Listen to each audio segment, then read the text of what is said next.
我居然用超轻粘土做了一组茄子怪兽冰箱贴，还可以做粘土挂画。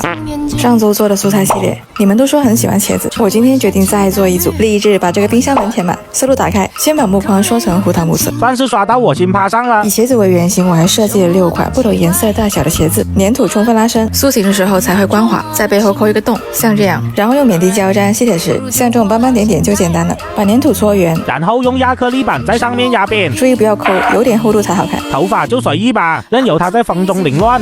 这里说一下大眼睛是怎么做的，先做最底下一层，把白色的圆球压扁，像这样稍微有点厚度，然后用小一点的粘土压第2层，颜色跟怪兽身体呼应。第3层压黑色眼珠子，最后1层压白色高光点就完成了。嘴巴和牙齿都看了很多遍了吧，就不细说了。